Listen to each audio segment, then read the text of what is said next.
નમસ્કાર, સ્વાગત છે આપનું લોકપંચમાં. લોકપંચમાં વાત કરવી છે નીતિન નવીનની નવી ટીમની, કારણ કે નવા ચહેરા, જૂના દિગ્ગજો જોવા મળી રહ્યા છે અને નવી એક સંગઠનની રાષ્ટ્રીય ટીમની જાહેરાત જે રાષ્ટ્રીય અધ્યક્ષ છે ભારતીય જનતા પાર્ટીના નીતિન નવીને જાહેરાત કરી છે.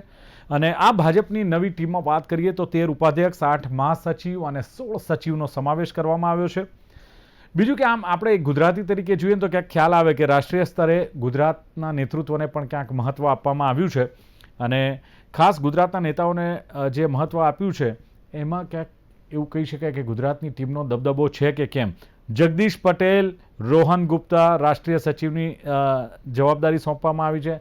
તમે જુઓ કે હેમાંગ જોશી એમને યુવા મોરચાની કમાન સોંપવામાં આવી છે. એટલે યુવા કાર્ડ કેટલું મજબૂત આવનારા દિવસોમાં દેખાશે.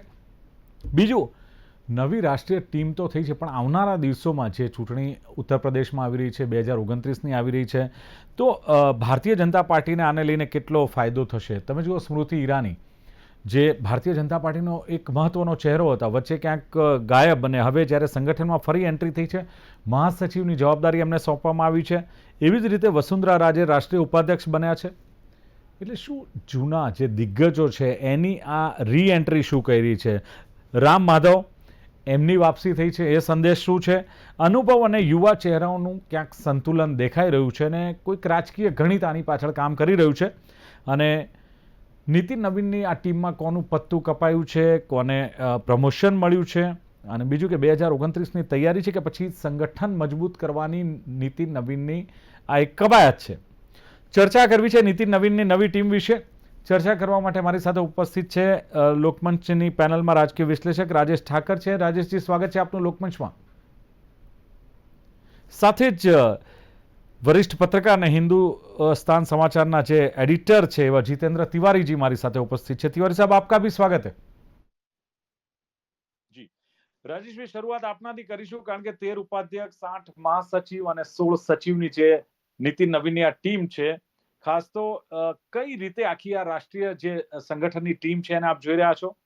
માત્ર જે ફેરફાર કર્યા છે રાજેશજી, એ સંગઠનાત્મક ફેરફાર લાગી રહ્યા છે કે ભારતીય જનતા પાર્ટીની આગામી વ્યૂહરચનાનો એક સંકેત પણ જોઈ રહ્યા છો? જો દિલીપભાઈ, એક તો સ્વાભાવિક રીતે કેપ્ટન બદલાય એટલે કેપ્ટનની ટીમ બદલાય. અને નીતિન નવીનને રાષ્ટ્રીય અધ્યક્ષ તરીકે નિમણૂક થયા પછી એમની ટીમ બનવાની બાકી હતી. આજે એ ટીમની જાહેરાત થઈ છે. ભારતીય જનતા પાર્ટીમાં તમે જાણો છો કે 3 વર્ષનો રાષ્ટ્રીય પ્રમુખનો કાર્યકાળ હોય છે અને પછી 3 વર્ષ સુધી એ કાર્યકાળ બીજો લંબાઈ શકતો હોય છે. એનો મતલબ એ થયો કે હવે પછીની 2029ની ચૂંટણી જે છે એ આ જ અધ્યક્ષની ટીમ હેઠળ લડાવવા જઈ રહી છે. એટલે આવનારા પડકારો નજીકના ગણો તો જે વિધાનસભાની 5 રાજ્યોની ચૂંટણી આવે છે એ તો છે જ, પણ એની સાથે સાથે 2029 એટલે ભારતીય જનતા પાર્ટીની એક એવું કલ્ચર છે કે નેતૃત્વનું રિસફલિંગ કરવાનું હોય કે નેતૃત્વ બદલવાનું હોય. નરેન્દ્ર મોદી અત્યારે તો સ્વસ્થ છે, બધી રીતે કામ કરી શકે છે, પણ ઉંમરનું કામ કરે એટલે નેક્સ્ટ જનરેશન જે છે એને ફ્લેગ આપવાનો હોય તો એમાં સંગઠન જે છે બહુ ચાવીરૂપ ભૂમિકા ભજવતું હોય. આપણે ગુજરાતના પરિપ્રેક્ષમાં જોઈએ તો નરેન્દ્રભાઈ જ્યારે મહામંત્રી હતા અને સંજય જોશી સંગઠન મંત્રી હતા, ત્યારે સંગઠન ઉપરનું એમનું જે નિયંત્રણ હતું એ નિયંત્રણે જ એમને ગુજરાતની ભૂમિકામાં મુખ્યમંત્રી પદ સુધી લઈ ગયા. અને પછી એ જ સંગઠનના માધ્યમથી જ્યારે રાષ્ટ્રીય કાર્યકારિણીની અંદર વડાપ્રધાનના ઉમેદવાર તરીકેની નિમણૂક થવાની હતી ત્યારે પણ સંગઠન ઉપરનું એમનું નિયંત્રણ એમના કામમાં આવ્યું હતું. એટલે સંગઠન એની મહત્વ જે છે નરેન્દ્રભાઈ બહુ સારી રીતે જાણે. અને એટલે આ જે ટીમ બની છે એ ટીમમાં તમે જેમ કીધું એમ કે દાખલા તરીકે યુવા મોરચામાં તેજસ્વી સૂર્યાની જગ્યાએ હેમાંગ જોશી ગુજરાતમાંથી જાય છે. જી. અમિત માલવીય, જેનો બહુ જ વિવાદાસ્પદ કાર્યકાળ રહ્યો છે, એ એમને બદલી અને છત્તીસગઢના જે આઈટી હેડ હતા એમને એમની જવાબદારી આપી છે. એવી જ રીતે સ્મૃતિ ઈરાની જ્યારે ચૂંટણી હારી ગયા પછી બહુ સમય સુધી મેઇન સ્ટ્રીમ પોલિટિક્સની અંદરથી સાઇડ લાઇન થઈ ગયા હતા, બહુ એ દેખાતા નહોતા, એમના વ્યવસાય તરફ એ પાછા પણ વળી ગયા હતા. એમને ફરી વખતે ચાવીરૂપ ભૂમિકામાં પાછા લાવવામાં આવ્યા છે ઉત્તર પ્રદેશની ચૂંટણીઓને લઈને, અને પાછું એ સારા ઓરેટર છે, એક પ્રકારે જે છે એમનો નેતૃત્વ છે મહિલાઓની અંદર લોકપ્રિય છે, એટલે એમને ત્યાં આગળ પાછા લાવવામાં આવે. એટલે તમારો જે સવાલ છે એ બિલકુલ વ્યાજબી સવાલ છે કે આ જે ટીમ છે એ આગળનું હવે ભારતીય જનતા પાર્ટી છે એની દિશા અને દશા બંને નક્કી કરવાની છે.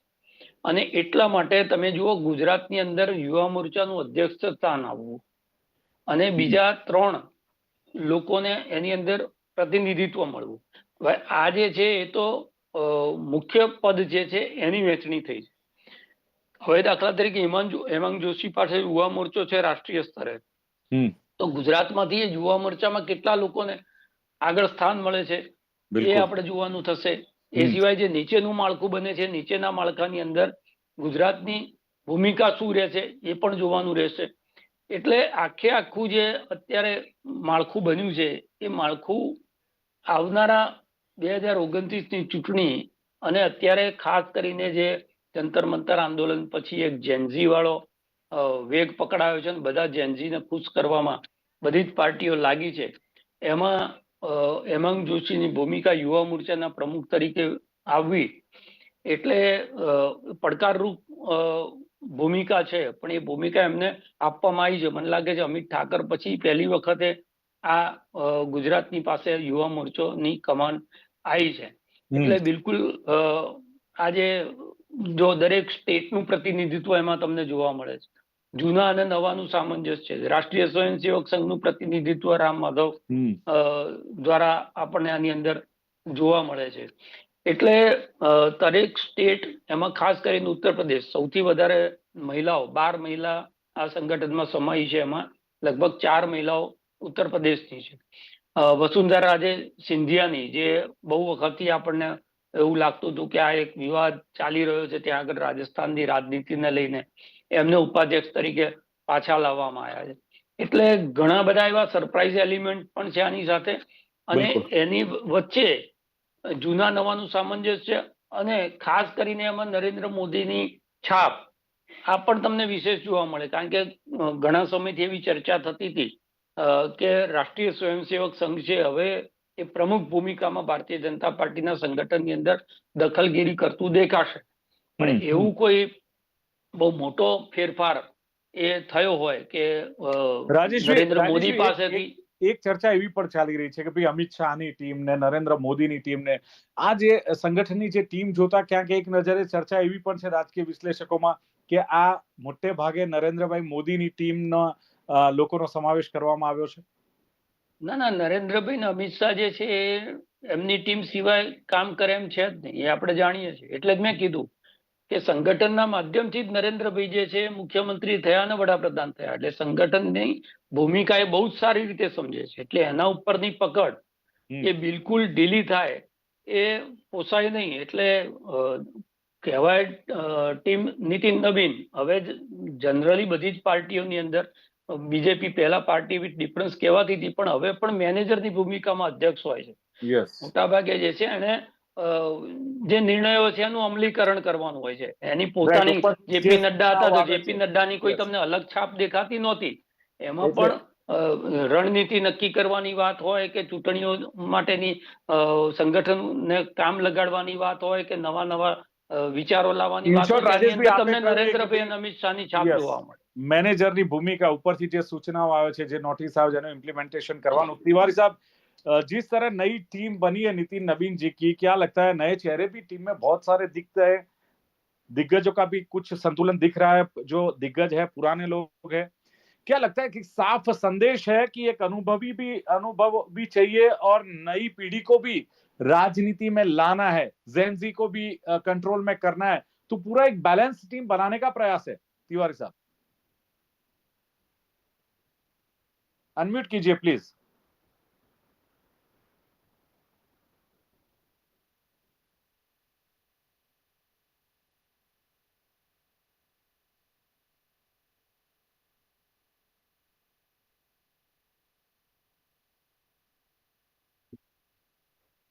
हाँ जी, नमस्कार जी सर। देखिए, कोई भी जो राष्ट्रीय स्तर की टीम है उसको ये हमेशा विचार करते रहना चाहिए कि उसका जो संतुलन है वो बना रहे, यानी उसके पास अनुभवी लोग भी रहें, पुरानी पीढ़ी का जो अनुभव है वो काम आए, और उसमें यंग ब्लड भी हमेशा बहता रहे।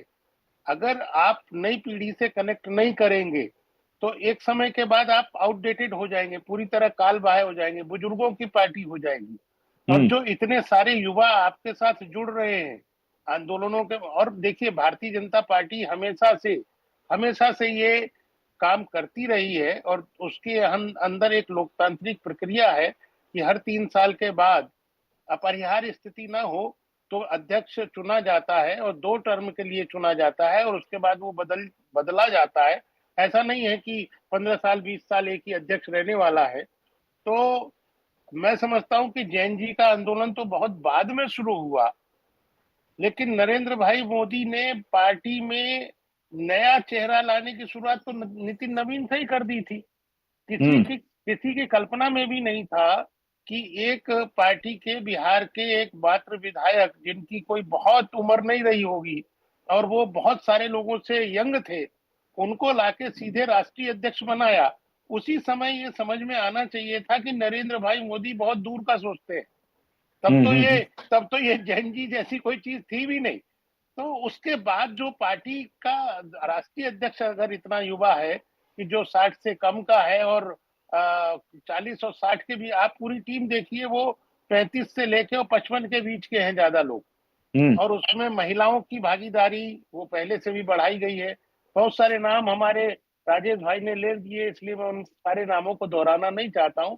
बट कुल मिलाकर भारतीय जनता पार्टी हमेशा से ये करती रही है कि उसके जो बहुत बड़े नाम हैं वो परोक्ष रह के पार्टी को खड़ा करते रहे हैं, पीछे रह के खड़ा करते रहे हैं। और इसीलिए हमेशा से वो, चाहे वो सत्ता में रही या सत्ता में नहीं रही, पर उसके पास वक्ता से लेके नेता तक की बहुत लंबी लाइन होती है। आप चुनाव प्रचार में देखें तो मैं तुलना किसी दल से नहीं करना चाहता हूं, लेकिन आप उनकी लिस्ट देखिए, वीआईपी लिस्ट जो होती है, 2 3 4 5 में जाके सिमट जाते हैं, छठा नाम उनके सामने नहीं आता। लेकिन भारतीय जनता पार्टी के पास वक्ताओं की ऐसी लिस्ट होती है कि 20 30 40 नाम बहुत आसानी से गिने जा सकते हैं। यानी कि हमारे यहाँ, यानी ये भारतीय जनता पार्टी के यहाँ, ये अपने आप में लीडरशिप डेवलप करने का जो काम है, राजनीति में सबको करना चाहिए। ये भारतीय जनता पार्टी केवल करती है। अब आप समाजवादी क्षेत्रीय स्तर पर देख लें, समाजवादी पार्टी हो या अन्य दलों की पार्टियां हो, आप बहुजन समाज पार्टी में अब 2 ही नाम सुनाई देंगे आपको, या तो मायावती जी सुनाई देंगी या उनके भतीजे सुनाई देंगे। राजद में आप देख लीजिए 2 नाम सुनाई देंगे, या तो वो अब उनके बेटे सुनाई देंगे। कांग्रेस में भी अगर आप बहुत गिनेंगे तो 2 3 4 नाम के बाद फिर देखना पड़ता है दाएं बाएं कि अब और कौन है। तो मैं समझता हूं ऐसे में अगर party with the difference, Bharatiya Janata party ने ये करके दिखाया है कि सीधे एक यंग लीडरशिप डेवलप की है, एक नया उन्होंने अध्यक्ष चुन के दिया है। और जहां तक बात ऐसे लोगों की है जो बीच में थोड़े दाएं बाएं चले गए थे, खासकर 3 नाम, और उसमें से राम माधव जी का नाम बहुत प्रमुख है। वो भारतीय जनता पार्टी के पहले भी महामंत्री रहे, और जम्मू कश्मीर में उनके जो अनुभव है और वहां जो सरकार बनाने में उनकी भूमिका थी वो बहुत महत्व की थी। स्मृति ईरानी भी राहुल गांधी को तिवारी हरा। साहब, एक तरफ युवा चेहराओं को लाने की बात होती है कि उनको शामिल करो इलेक्शन में, संगठन में, दूसरी तरफ जो दिग्गज अपने बोलते हैं, जो अनुभवी बोलते हैं, उनको लाया जाता है। तो ये बैलेंस, मतलब ये पार्टी विद डिफरेंस बोलते हैं, फिर ये दोहरी नीति क्यों? नहीं, दोहरी नीति नहीं है भाई। आप अनुभव और युवा सोच दोनों को साथ नहीं रखेंगे क्या?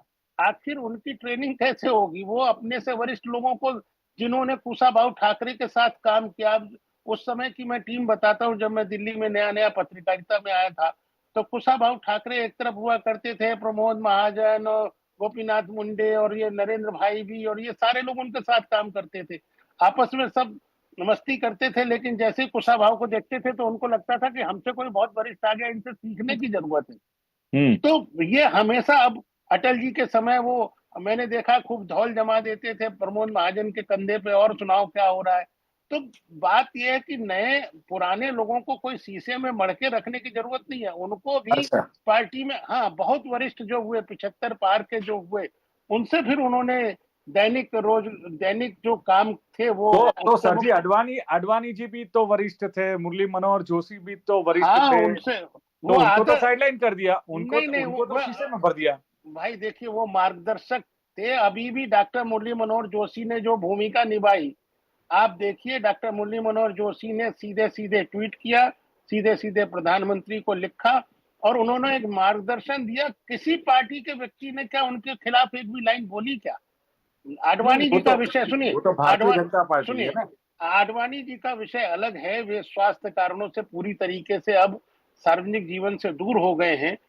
पहले भी उनकी वही स्थिति थोड़ी थोड़ी थी, लेकिन मैं कह रहा हूं, किसी का भी मान कम नहीं हुआ। जिसको बोलना है वो आज भी उतना ही बोलता है। शांता कुमार जी भी उतना ही बोलते हैं, उनको जब लगता है पार्टी चलो, को। Okay sir. રાજેશભાઈ, તમે કેવી રીતે જુઓ છો? જે પ્રમાણે એમને કહ્યું કે વરિષ્ઠોની પણ જરૂર છે અને ક્યાંક યુવા ચહેરાઓની પણ જરૂર છે, પણ જ્યારે વરિષ્ઠોની જરૂર હતી ત્યારે તો એમને સાઇડલાઇન કરવામાં આવ્યા હતા. ઇવન મુરલી મનોહર જોશી હોય કે અટલ બિહારી વાજપેયી હોય, એમને સાઇડલાઇન કરવામાં આવ્યા હતા.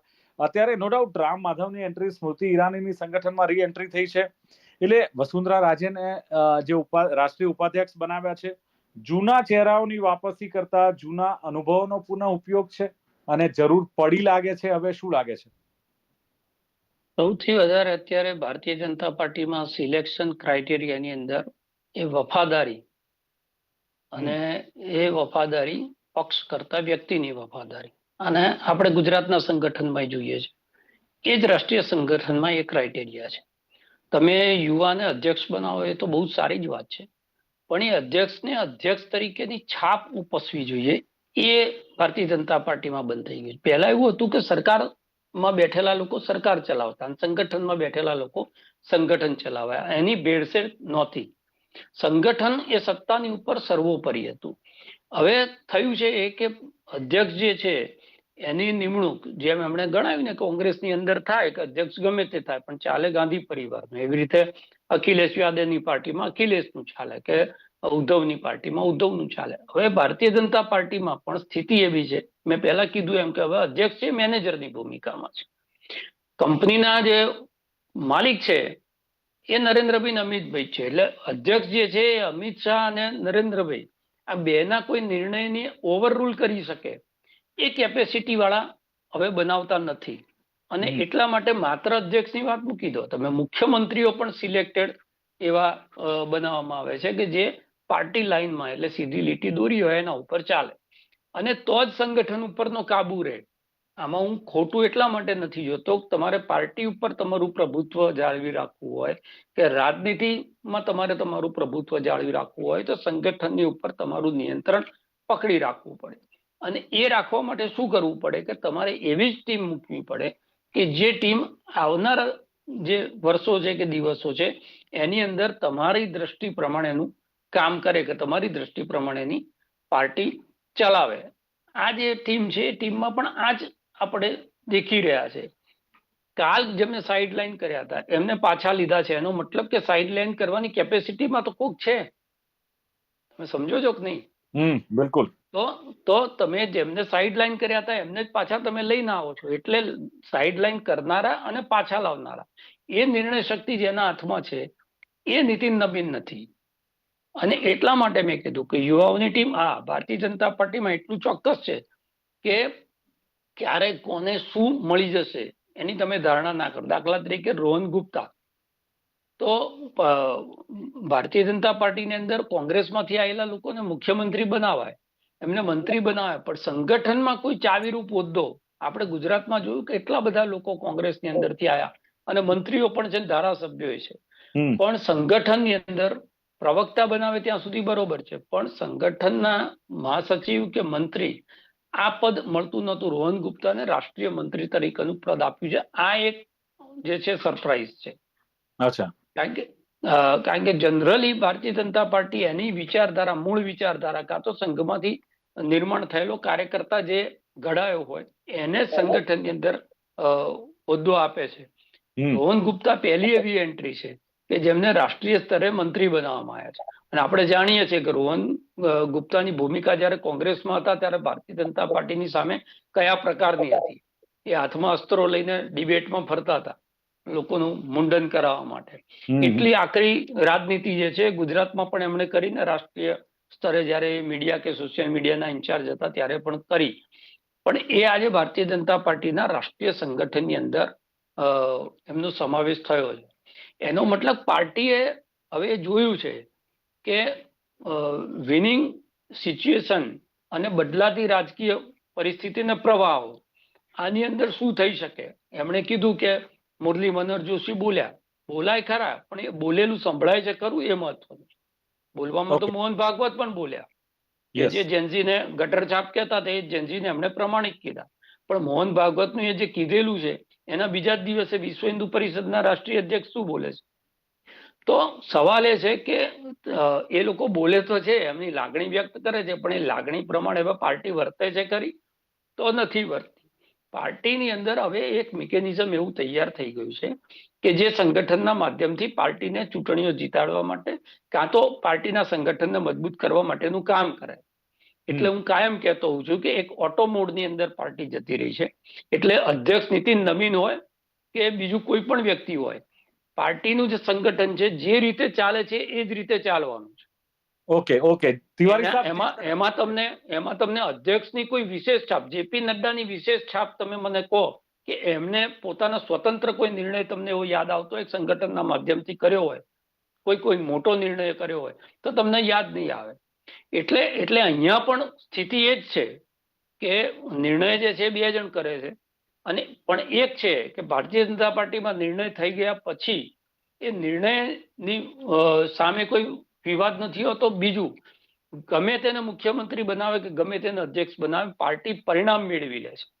एग्जैक्टली ओके हिसाबे जीता है। એટલે तिवारी साहब, ये जो बात राजेश जी ने बताई ना कि मान लो कि अध्यक्ष है वो मैनेजर की भूमिका में है, दूसरी बात जो उन्होंने की कि जेपी नड्डा कौन सा ऐसा एक मेन डिसीजन उन्होंने ले लिया या कोई इम्प्लीमेंटेशन किया जो ऊपर से आता है, मतलब अमित जी या प्रधानमंत्री कहते हैं उसको इम्प्लीमेंट करना है, पार्टी ऑटो मोड में चली गई है। अध्यक्ष कौन बनता है, संगठन में कौन है, इसका नहीं, पर लक्ष्य क्या है, चुनाव जीतना लक्ष्य है। और यही बात अभी फिलहाल देखने को मिलती है, पार्टी विद डिफरेंट। देखिए बहुत लंबे समय तक भारतीय जनता पार्टी प्रतिपक्ष में रही है, बहुत लंबे समय तक, थोड़े समय नहीं, 40-45 साल केवल विपक्ष की राजनीति की है उसने।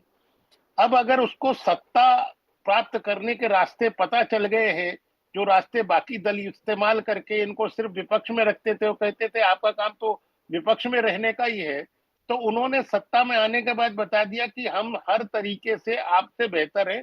अगर सत्ता भी चलाना है तो कई कई राज्यों में 10-10, 15-15, 20-20 साल से चला रहे, तो अगर हम सत्ता में हैं तो भी हम कम नहीं है। अब जहां तक बात है कि भाई संगठन या पार्टी ऑटो मोड में आ गया है, अरे भाई अगर केवल अध्यक्ष की ही छाप होनी होती तो इतनी बड़ी टीमें क्यों बनाई जाती। और कोई भी अध्यक्ष भारतीय जनता पार्टी में, मैं जानता हूं क्योंकि केंद्र में बैठा हूं, अकेले अध्यक्ष का कोई निर्णय नहीं होता। हाँ, एक छाप बनती थी, पहले जो अध्यक्ष हुआ करते थे उनकी एक अलग भाव भंगिमा और एक अलग प्रकार का स्वरूप दिखता था, लेकिन पिछले 10-15 सालों में जिस तरीके से पार्टी को बदला गया है, आप समझिए इस बात को कि नितिन नवीन का आना अपने आप में इस बात का संकेत था, जिसको कि बहुत सारे लोग उस समय शायद पार्टी में भी हजम नहीं कर पाए होंगे कि भाई ये निर्णय कैसे हुआ। मैंने पहली लाइन में कहा था कि ये बहुत दूरगामी निर्णय। एक बात जो राजेश जी ने बताया ना कि क्या वो कोई भी बात ऊपर से आई है मोदी जी की या अमित शाह जी की, उसको ओवररूल कर सकेंगे या देखिए क्षमता, स्पेकुलेशन, ये एक अलग विषय हो गया कि कोई वो निर्णय। और मैं समझता हूं कि जब नरेंद्र भाई मोदी ने भरे मंच से कह दिया, इससे बड़ा और कोई मैसेज किसी के लिए नहीं है कि सरकार में मैं प्रधानमंत्री हूं लेकिन पार्टी में नितिन नवीन जी मेरे बॉस हैं। अब इससे स्पष्ट कोई और नहीं बोलता है जितना बड़ा कहने से स्पष्ट हो जाता है सर। भाई आप सबसे देखिए कहना, अब आप, मैं फिर किसी दूसरे दल की तुलना करना नहीं चाहता हूं, मैं भारतीय जनता पार्टी पे ही रहना चाहता हूं। बाकी दलों के राष्ट्रीय अध्यक्षों की क्या क्या स्थिति है, कैसे कैसे बना के रखा है, आप जानते नहीं हैं नहीं, नाम माना कि मोदी साहब ने बोला कि मेरे भी बॉस है, पर क्या रियल बिल्कुल। एज ए पत्रकार देखिए, आप मानते हो कि जहां तक भारतीय जनता पार्टी की बात है, मैंने वहां हमेशा से ये देखा है कि वहां निर्णय सामूहिक पद्धति से होते हैं, ना तो अध्यक्ष किसी पे निर्णय थोपता है और ना नरेंद्र भाई भी सीधे सीधे थोपते हैं। हाँ, वो अगर उनको, मैं आपको एक लाइन में बता देता हूँ कि अगर उन्हें वोटिंग यानी जो जिसको टिकट भी देना तो होता सर है, विपक्ष जो कहता है कि पार्टी दो ही जने चलाते हैं और दोनों गुजराती है, माना कि अमित शाह और नरेंद्र मोदी जी, ये बात गलत है? मैं निश्चित तौर पे मानता हूं कि दो लोग चलाते हैं। अगर दो लोग चलाते होते तो मैं समझता हूं योगी आदित्यनाथ जी की जितनी बड़ी भूमिका दिखती है, हेमंत बिश्व शर्मा की जितनी बड़ी भूमिका दिखती है, और जिस तरीके से अभी बंगाल में एक नए हमने दूसरे दल से आए हुए व्यक्ति को मुख्यमंत्री बना लिया और वो भी राष्ट्रीय स्तर पर चपकने लगा, कितने नाम है? क्या दो ही नाम दिखते हैं आपको? ये तो विपक्ष कहती है ना कि भाई नहीं दो विपक्ष, ही लोग, नहीं नहीं, और कई विपक्ष का विश्लेषक और पत्रकार देखिए, भी बोलते हैं कि भाजपा विपक्ष, दो ही नेता चलाते अरे हैं। मैं तो कहता हूं वहां दो कह रहे हैं, राष्ट्रीय अध्यक्ष अलग है, बाकी दसियों नेता है। यहाँ तो एक एक व्यक्ति चलाता है खाली, हाँ, जिसकी समझ भी कुछ नहीं है, वो सबको चला रहा है। ઓકે ઓકે સર, બિલકુલ એટલે જે પ્રમાણે વાત જે નીતિન નવીનની નવી ટીમની જે વાત થઈ રહી છે, એટલે રાજેશભાઈએ કહ્યું કેપ્ટન બદલાય એટલે ટીમ બદલાય. બીજું કે ટીમ જે બાકી હતી એની જાહેરાત થઈ ગઈ છે. 2029ની ચૂંટણીને ધ્યાનમાં રાખવામાં આવી છે. એમનું કહ્યું છે ભાજપનું કલ્ચર છે એટલે નેતૃત્વ બદલવાનું હોય, પણ ખાસ નેક્સ્ટ જનરેશનને જે જવાબદારી આપવાની વાત હોય ત્યારે સંગઠન એક મહત્વની ભૂમિકા ભજવતું હોય છે. રાજેશભાઈએ કહ્યું કે આ ટીમ આગળની દિશા અને દશા નક્કી કરશે અને દરેક સ્ટેટનું પ્રતિનિધિત્વ જોવા મળ્યું છે. સરપ્રાઇઝ એલિમેન્ટ છે એ પણ એમણે વાત કરી, અને વફાદારીની વાત રાજેશભાઈએ કરી કે ક્યાંક વફાદારી પક્ષ કરતાં વ્યક્તિની વફાદારીનું વજન વધી જાય છે. ક્રાઇટેરિયા છે અને પાર્ટી ઓટોમોડમાં ચાલી રહી છે. તિવારી સાહેબે જે પ્રમાણે વાત કરી જીતેન્દ્રભાઈએ કે જે કેન્દ્રીય સ્તરની આખી ટીમ છે, બેલેન્સ બનાવવામાં આવ્યું છે, અને અનુભવ અને યંગસ્ટર આ બંનેનું એક બેલેન્સ બનાવ્યું છે તિવારી સાહેબે કહ્યું એમ. અને ભાજપ હંમેશાથી જે દર 3 વર્ષે અધ્યક્ષ બદલાય છે અને ચૂંટાય છે, અને નરેન્દ્ર મોદીએ પણ જે આ નવીનથી જ એક નવો ને યુવા ચહેરો એક લોન્ચ કર્યો છે, એક શરૂઆત કરી છે. અને એમની ભાષામાં કહું તો બહોત દૂર કી સોચતે હૈ મોદી સાહેબ, એ વાત પણ એમણે કરીને પાર્ટી ડિફરન્ટની વાત કરી. સત્તામાં છે એટલે બહુ કમ બી ના માની શકાય, અને સામૂહિક નિર્ણય લેવાય છે. હાલાકી એક વાત એ છે કે વડાપ્રધાન નરેન્દ્ર મોદી અને અમિત શાહ પાર્ટી ચલાવે છે, એ નિર્ણયો લે છે, પણ તિવારી સાહેબનું કેવું છે ના, એક સામૂહિક નિર્ણય લેવાય છે, અને એ જ પ્રમાણે બધાનો જ એક ફાળો છે, બધાનું જ પાર્ટીમાં મહત્વ છે. તો ચર્ચાનું સમાપન કરીશું. રાજેશ ઠાકર, જીતેન્દ્ર તિવારી, બંનેનો ખૂબ ખૂબ આભાર, આપ ઉપસ્થિત રહ્યા. Thank you so much. દર્શક મિત્રો, આ હતી ચર્ચા નીતિન નવીનની નવી ટીમની, નવા ચહેરા અને જૂના દિગ્ગજોનું સમતોલન સાને ક્યાંક બેલેન્સ કરવામાં આવ્યું છે એની. ફરી મળીશું. જોતા રહો લોકમંચ. નમસ્કાર.